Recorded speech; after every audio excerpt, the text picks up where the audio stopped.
sagana po sila sa sikat ng araw, makikita na po natin na talagang bumibilog po yung ating mga lettuce mga parente. Bumibilog po siya, hindi po siya legi.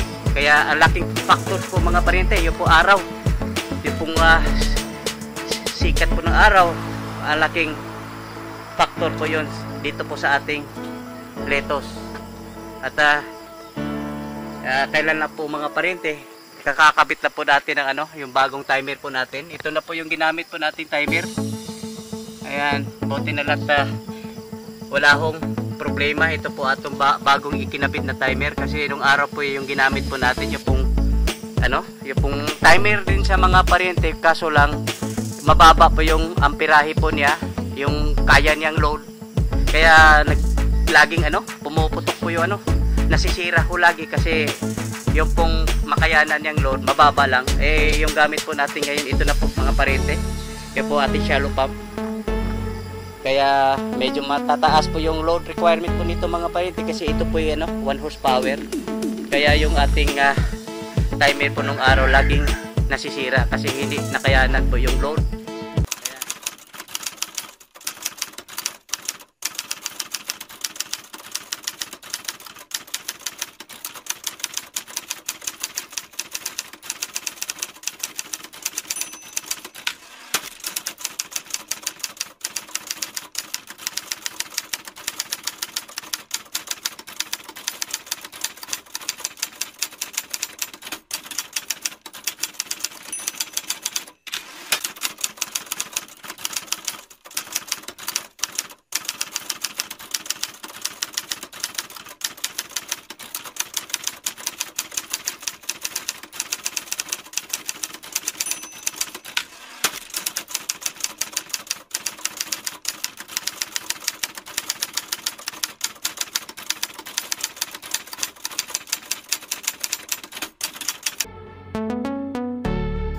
Yan mga parente, isang magandang araw.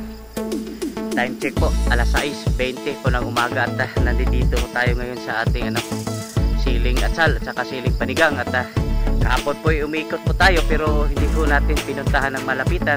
Sa sobrang init po umiiwas po tayo. At ngayon po ito na po sila mga parente, tatangkad na po. At kasi nung inilipatan din po ito, talagang matataas na po sila. At yun na nga, tayo po medyo nag-alala, kasi ayaw na rin po doon sa ating kodigo. Hindi raw po maganda pag sobrang matanda na ilipat tanim. Nakaka-apekto daw sa paglaki po ng crop pag medyo sobrang tanda na po. Ayan, sana po pag-recover pa po ito sila. At ito na nga, medyo mataas na po sila mga parente, talagang mataas na. At wala, sinikap po natin, pero hindi po natin maihabol talaga. Yung mga kasamahan po natin talagang medyo sagad po. Kaya ito na, sana po gaganda pa po sila. At tututukan na lang po natin itong ating siling atsal at siling panigang. Ito pong dito sa malapit po, ito po yung siling panigang, tapos banda roon siling atsal. Ayan. At dito naman po sa ating kaliwa, ito po yung ating okra.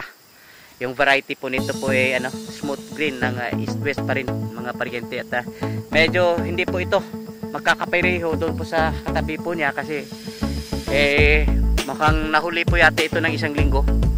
Kaya medyo yung mga okra po doon sa isang plat medyo matatangkad na. Ayan, at kung mapapansin din po natin mga parente, parang halo-halo po riyan, may kamatis, kasi yun na nga, hindi na po natin inalaw po yung mga kamatis po rito dahil sa sobrang laki na po nila. Baka mamaya pag inilipat tanim tuluyan silang mamamatay mga parente. Ayan, malalaki na po yung dito, kasi nauna po itong ipinula mga parente. Direct seeding po yung pamaraan po natin dito. Ayan, yatak-yatak na nasa nangkuan. Ayan mga parente, update po tayo dito po sa ating passion fruit. Ito na po sila mga parente. Papansin po natin dito banda, medyo lumalago po sila, samantalang nandoon medyo maliliit pa po rito sa unahan. Pero dito naman talagang lumalagaw na. Magapang na po sila mga paryente. Yung iba nga nasa taas na.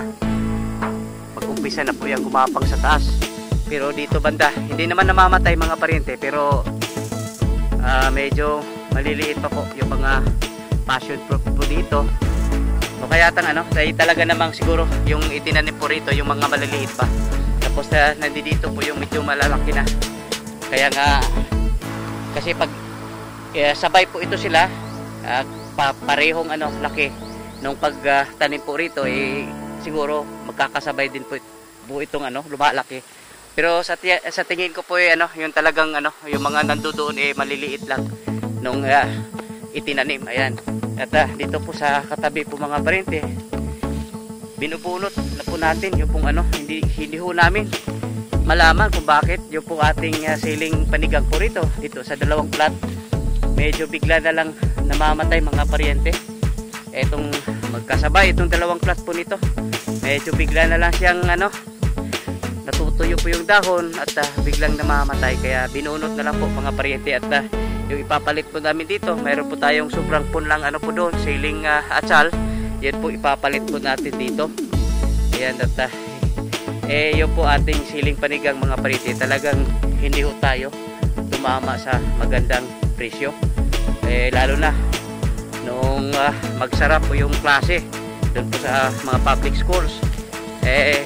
Pati rin po yung ating talong, nakatikim po tayo ng magandang mataas na presyo dito po sa ating talong. Pero nitong mga isang buwan na yata mga paryente, talagang ang baba na presyo ng talong. Wala ho tayo magagawa. Ang katwiran po nila po dahil daw sa pagsara po ng klase. Kasi itong talong po kasi mga paryente, ito po yung kadalasan ginamit ng pang-almusal sa mga nagtitinda, yung mga karinderya. Ito yung ginagamit lagi. At saka yun na nga, ngayong mga isang buwan na yata mahigit, medyo sobrang baba po ng presyo po ng ating talong. At tayo na may itong talong po natin tingin ko kulang-kulang na po ito sa 5 buwan yung pitasan po nito. At yung puno po niya mga paryente, talagang pwede pa po ito mga paryente. Hindi pa siya tumatanda po yung puno. Ibig sabihin, tuloy-tuloy pa po yung ating pitasan po dito sa ating talong. At yung balak po sana mapapadaluin po ito ng tubig, hindi pa po nagawa mga paryente. Baka ngayong araw kailangan, kasi magtatlong linggo na hindi ho tayo nagbibigay po ng abono po nito, yung synthetic. Kaya sabi ko ipapalit po natin itong ating tubig lagon. Kaso nga lang, yun nga, dahil sa sobrang mga tauhan po natin mga paryente, yung ating mga kasamahan medyo sagad talaga sa mga gawain po rito. Kaya sana po ngayong araw ito po yung mapapadaluyan na po ng tubig lagon. Ayan. Ayan mga paryente, update po tayo dito po sa ating papaya. Napakasukal po mga paryente. Ito po yung isang palatandaan pag lumalago po yung ating yung mga damo. Ibig sabihin mataba po yung lupa mga paryente. At ito po yung lupa po rito ilang beses na napapadaluyan po ng tubig lagon. Hindi po talaga maasikaso mga paryente dahil marami pa pong kailangan gawin. Pero ito po yung titirahin na po natin ito ng herbicide. Pero bago po tayo magbigay po ng herbicide, dapat imamawir muna natin ito mga paryente. Kasi pag ganito katangkad po yung damo na bigyan po natin ng herbicide, talagang magastos po sa herbicide mga paryente. Kaya kahit hindi isagad sa lupa yung po ating pagmamawir, mamawir muna natin ito. Kumbaga puputulin lang po natin para yung kahit isang dangkal lang po yung maiwan, hindi na po magastos sa herbicide. Ayan, naganda na po ng po natin mga paryente. Ito po ating papaya. Katunayan nga kahapon may kinunan po akong video po rito. Ito nga pala mga paryente. Talagang maaga po silang namumulaklak mga paryente. Kaya tingin ko po ito pong pag lumalaki po yung bunga nito, maaaring malapit na sa lupa siguro mga paryente kung nagkataon. Kasi yan ilang ano, siguro magmula sa lupa, yung pong tangkad po niya, mga ano pa lang. Hanggang dito po sa pinakabunga po niya, mga 2 roller po yata, mga 60 cm. Kaya pag lumalaki yung bunga na yan, malapit na yan sa lupa, mga paryente.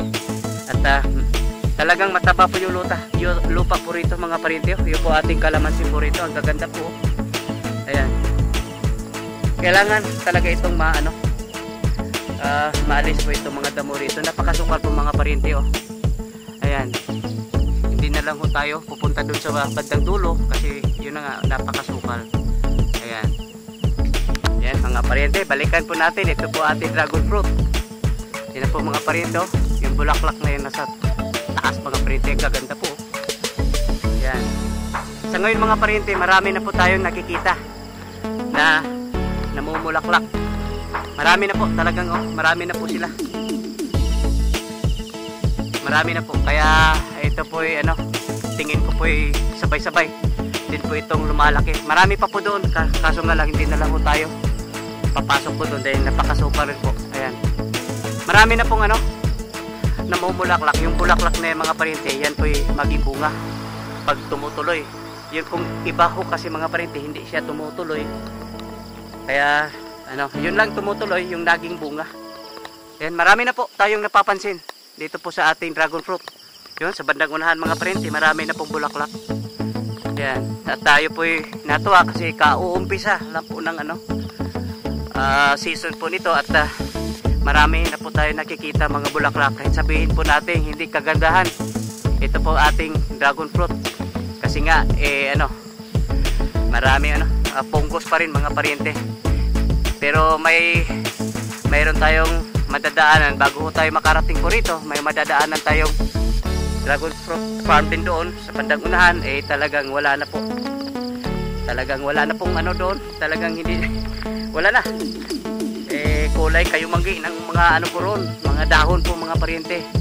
At ito po yung agaw pansit po rito, mga paryente. Itong puno na po ito. Ang dami po niyang bulaklak. Ito'y nagtutuloy. Ito po yung maging bunga. At marami din tayo makikita ron doon, mga paryente. Ayan.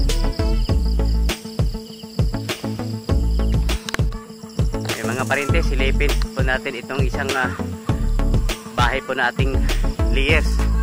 Ito po yung dating goat house, mga paryente. Nung araw po ito may sahig po riyan, plastic matting, at inalis po kasi i-convert na po ng ginawa hong layers dito po sa ating mga alagang manok.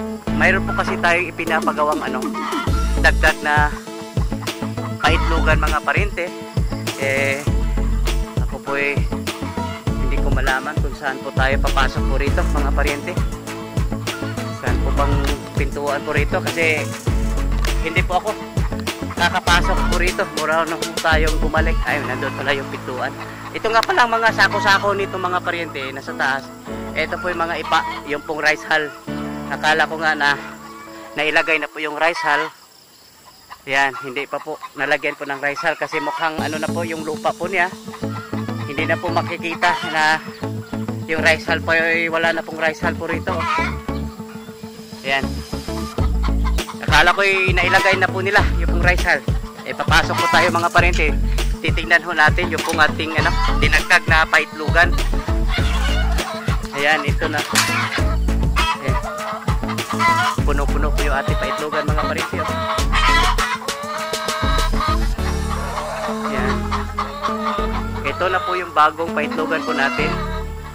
Ayan, mayroon na pong maraming itlog, mga paryente. Ayan po. Ayan. Bago lang po ito ginawa, dinagdag ito, mga paryente, kasi ito lang po yung dati nating paitlogan. Kaya nangyayari po yung ating mga layers po dito hindi makasingit. Dito na lang kahit saan nangingitlog. Kaya ito po dinagdag po natin. Ayan. At dapat itong lupa po rito lalagyan na po ng rice hull. Nakausap po kahapon yung ating tagapamahala rito. Andyan naman po yung ating rice hull. Akala kong nailagay na. Pero maaaring ngayong araw malalagyan na po ito ng rice hull.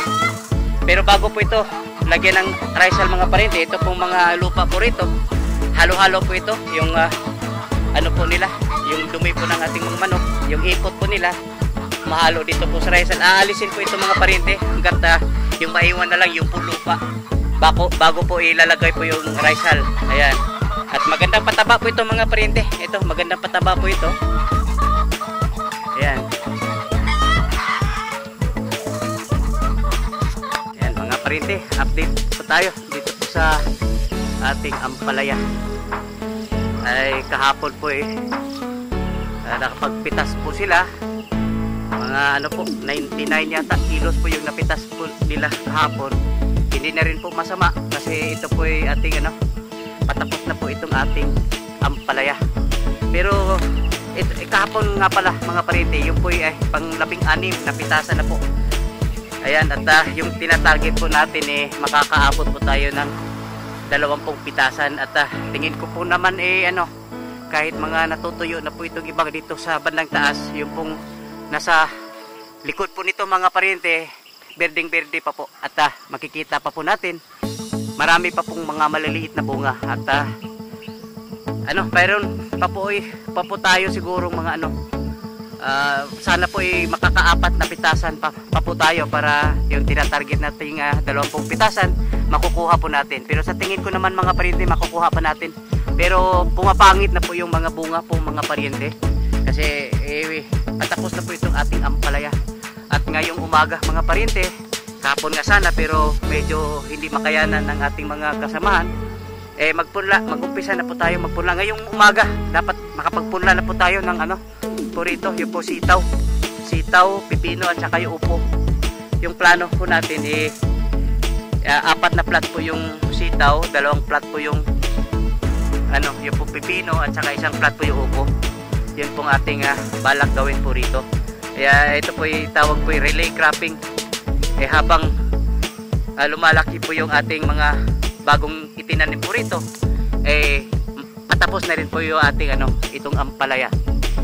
Ayan. Ayan mga pariente, kasalukuyan nga pala nag-harvest po ng yung hindi po ito po mga pariente, ito po yung niyog na yung ginamit yung panggata, yung matatandang niyog mga pariente, yung panggata. Kasalukuyan nga pala nag-harvest po ngayon. Dong, ilik kayo sa saging palihog dong ha. Yan kasi sayang, mayroon yung po kasing ating saging mga pariente, nagkalat na po rito. Nagdagdag po tayo ng yung expansion po ng ating saging. Ayan. At hindi mga pariente yung napansin ko nung araw yung ibang nag-harvest po ng buko, yung gamit po nila po nagkabit po sila ng lubid. Ay talaga naman mga pariente, kasi yung buko nga pala medyo delikado pag ibabagsak mo yun, malambot pa po yun. Kaya ito naman matatandang niyog, kaya po ibagsak hindi po siya nabibiyak. Kaya nga pala yung pong buko, yung napansin ko nung araw po ginagamitan po ng lubid. Ayan, at ibinababa, tapos yung isang buwig na buko, yan po. Ganito po kataba yung po ating po rito, niyugan mga pariente. Hindi ho ito maramihan yung puno po nito, pero hitik po sa bunga. Ganito po kataba yung po ating lupa po rito mga pariente. Kasi nung araw mga pariente, bago po ito nabuo po itong ating vegetable farm, ito po yung eco farm. Ito po dito banda sa kinatatayuan ko mga pariente, ito po parang maliit na lawa. Kasi dito po ibinabagsak po namin po yung yung tubig lagoon po nandoon. Kaya ako po nung araw namumroblema kasi para na nga itong lawa, tapos yung pong tubig lagoon po bumabalik po doon sa pader natin po doon. At ako po nag-alala baka mamaya ma-compromise po yung yung stability po ng ating bakod. Kaya ito nabuo po itong yung itong ating gulayan, kasi yung iba nga po umaasa sa ulan. Tayo po rito ang dami po natin tubig lagoon, tapos hindi natin ginamit, tinatapon na lang. Kaya tayo po maswerte kasi kahit mag-El Nino mga pariente, marami pa rin po tayo magagamit na tubig. Ayan, mayroon pong pailan-ilan po rito mga po ng niyog mga parinti. Actually nung araw, yung ating tinatamnan po riyan, mga ano po yan, mga niyog.